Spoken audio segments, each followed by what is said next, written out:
음식 먹는 여러 방법 중에 뭐 구워 먹는 것도 있지만 오랜 기간 이렇게 숙성, 하몽이니 뭐 이런 거 있잖아요. 그리고 막 한 1년, 2년씩 고기를 이렇게 막 이렇게 놓잖아요. 이거는 당연히 단백질 이게 다 그냥 분해되고 막 썩거나 막 이렇게 돼야 될 것 같은데 이게 안 되는 이유는 뭐예요? 사실 우리 뭐 김치도 그렇고 하몽도 그렇고 기본적으로 염분하고 있고요. 그걸 숙성하는 과정이 이렇게 막 방치하는 게 아니잖아요. 적당한 온도와 습도를 유지하면서 하는 거니까 곰팡이도 피고 하몽 같은 걸 보면은 오히려 걔네가 위에 피면서 차단막 역할도 해주고요. 다른 데를 막아주는구나. 막 해주고 거기는 아이들은 자기들끼리 생태계가 구성이 돼서 다른 잡균이 들어오기 어려운 환경, 우리한테는 유익한 미생물들이 자리를 잡거든요. 저는 대표적인 게 우리나라 김치라고 생각을 해요. 김치는 계속 묵혀도 묵은지를 먹을 수 있잖아요. 절대 뭐 그거 식중독 안 걸리잖아요. 가능한 이유는 처음에 염분 그것도 있지만 우리는 김치 담글 때 별도의 종균을 넣는 거 아니거든요. 다 재료에서 오는 거예요. 익어가면서 이게 엄청나게 복잡한 생태계예요.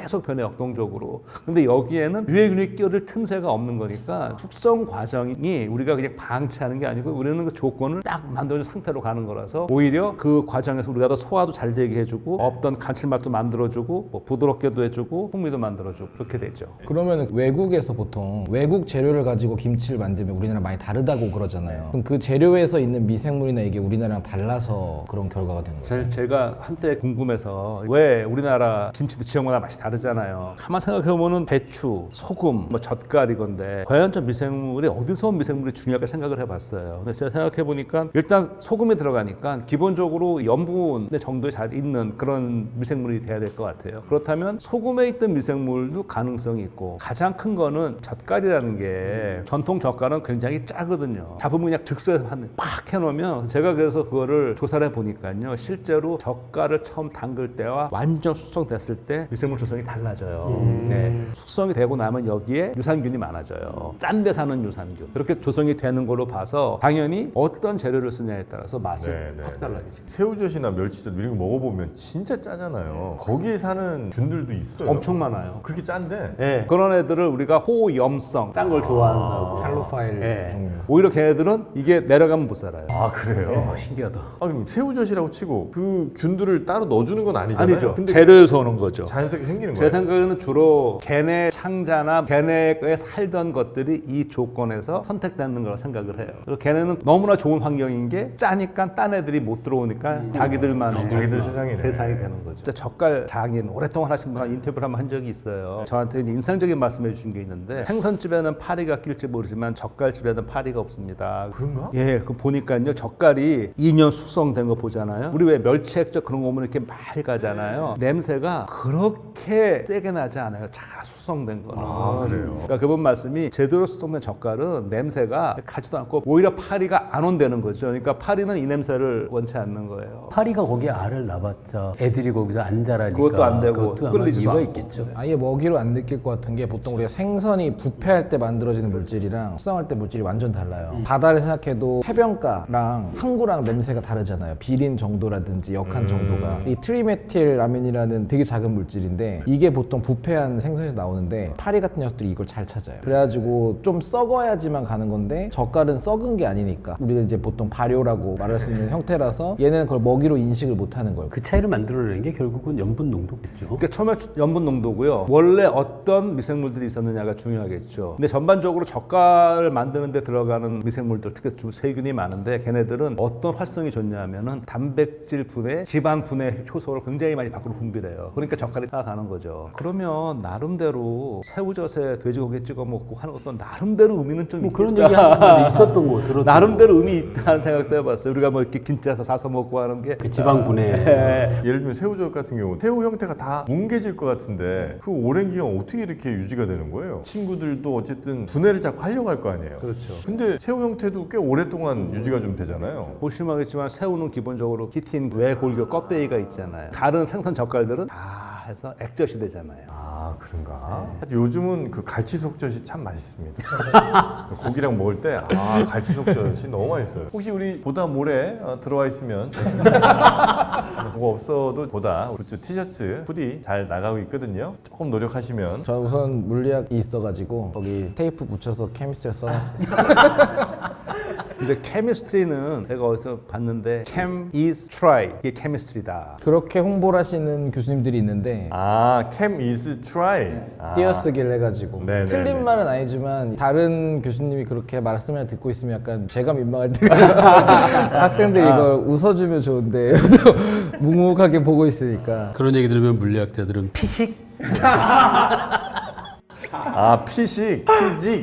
아니 그 음식들 가운데 잘 썩는 애들하고 덜 썩는 애들이 있나요? 예를 들어 무슨 나물 같은 경우는 그냥 놔둬도 한 20일 가는데 고기 같은 경우는 단백질이 뭐가 돼 있어서 3일이면 바로 그냥 분해가 된다든지 그 음식 재료별로 썩는 시간들도 좀 당연히 다르겠죠? 아마 그 재료도 그렇지만 수분이 중요할 거라서 수분이 많거나 아니면 습도가 높은데거나 이러면 미생물이 생기기가 워낙 좋으니까 자체적으로 좀 건조한 식재료들은 오히려 잘 안 썩을 것 같아요. 씨앗이라든지 뭐 견과류 뭐 이런 것들 견과류는 진짜 오래가죠. 콩 같은 것도 그렇고. 그래서 이제 우리가 보통 꿀 안 썩는다, 안 상한다 이렇게 말하는 게 꿀 같은 경우에는 수분 함량이 굉장히 낮고요. 꿀이? 네, 꿀은 굉장히 낮아요. 보통 세균이 살려면 그래도 몇십 % 돼야 되는데 꿀은 20% 이하인 수분 함량인 경우가 많고 또 심지어 꿀이라는 걸 만드는 과정이 벌이 날아가서 꿀을 가져온 다음에 자기 몸속에 꿀주머니가 있어요. 밀위라고 부르는 실제 자기 소화위랑 다른 위가 있어요. 여기 넣으면 여기서 효소 반응을 해서 원래 그 꽃이 가지고 있는 꿀을 쪼개가지고 좀 더 달콤한 과당이나 포도당 이런 걸 분해를 시켜요. 이걸 집에 와서 다시 뱉어내는 건데 이 과정에서 그 효소라든지 다른 물질들이 같이 섞여 들어가요. 얘네들이 꿀이 안 부패하도록 도와줘요 또. 아, 그럼 꿀은 대체로 한 몇 년 가도 큰 문제 없죠? 꿀은 그 상태 그대로면은 세균이 서식할 수 없는 정도의 환경이라 안 썩는다고 보면 되고요. 공기에 닿아도 공기에 닿아도 약간 겉에가 오염될 수는 있겠지만 먼지 같은 것 때문에 네, 세균이 살진 않아요. 근데 습도가 계속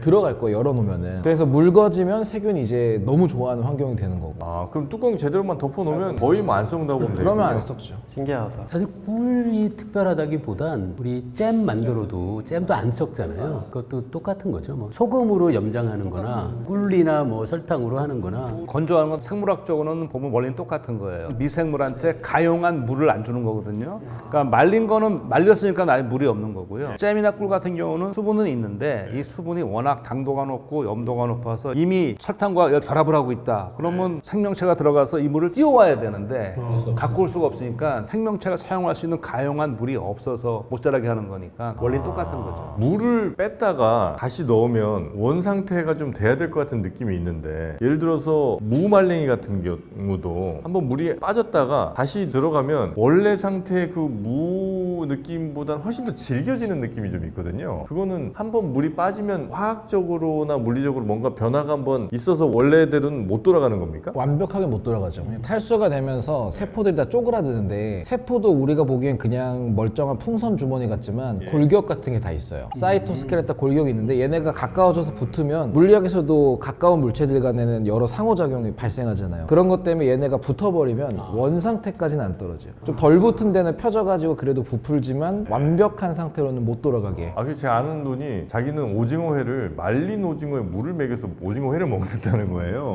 아, 그거 안 될 것 같은데. 회까지는 안 되는데 그죠? 튀기면 되는데 아, 그래서 한번 물이 빠지고 나면 그 구조 자체가 망가지거나 무너지거나 하는 현상이 한번 일어나는 거군요. 엉겨 붙어버리죠. 영화에 나오는 뭐 냉동 인간 이런 것도 어렵다고 하는 게 좀 그런 면도 있지 않나요? 그거는 오히려 세포가 얼면서 팽창해서 그거는 완전히 파괴하는 거니까 세균은 비슷하긴 가능해요. 하네요. 예. 아, 세균은 가능해요? 세균은 우리가 보관하는 방법이 몇 가지가 있는데요. 네, 말려요? 제일 마지막 방법이 말리는 거고요. 영하 20도 또는 영하 70도에 원료를 보관해 있고요. 거의 반영구적으로 보관하려면 세균을 동결 건조해요. 라면 스프 보면은 건더기 스프 있잖아요. 똑같은 원리예요. 동결 저온에서 물을 쫙 빼주는 거거든요. 파우더가 되죠, 세균이. 그 딱 보관해요. 유리병에 담아서. 그러다가 나중에 물 넣어줘요? 물을 넣어주고 좀 잘 깨워주면 전부 다 나지만 대부분 다 깨어나요. 얘는 단세포이기 때문에 가능한 거예요. 그 삼체 외계인들이 이렇게 하지 않아요?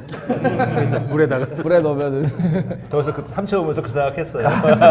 근데 인간도 생식세포 같은 걸 오래 가는 거죠 그러면? 냉동 보관하는 거죠. 그것도 무한정 계속 아니 그 보관 무한정 단정은 아니고요? 못하죠. 그건 예. 독일 건조하면 안 돼. 그래도 몇 년, 10년, 20년 그게 얼마 기간이 있어서 얼마든 폐기하고. 아니, 근데 예를 들어서 고기 같은 거는 얼렸다가 먹으면 진짜 맛없잖아요. 근데 그거는 육질이 약간 파괴됐을 수는 있으나 향은 그대로 있어야 될 거 아니에요. 근데 향도 좀 별로던데. 그럴 수밖에 없는 게 사실 세포가 파괴돼 버리면 우리가 고기는 이제 보통 뭐 핏물을 뺀다 이런 말을 하지만 그래도 고기는 붉은색이잖아요. 이게 실제로는 피보다는 마이오글로빈이라고 부르는 단백질들이 들어있어서 얘네들이 반응을 하는 건데 당연히 얼렸다가 해동했다를 반복하면은 이것들의 구조도 다 깨져버려요. 아, 그래요? 물질 자체가 바뀌어요. 그래서 실제로 뭔가 물질 화학에서 만들 때도 프리즈 사우라고 얼렸다 녹였다 얼렸다 녹였다 하면 고분자 물질이 중합도 되고 뭐가 만들어지고 화학 반응이 생겨버려요. 그 충격으로. 그런 일이 고기한테 생기면 당연히 모든 게 다 새나가고 질겨지고 맛도 없어지고 이렇게 바뀔 수밖에 없죠.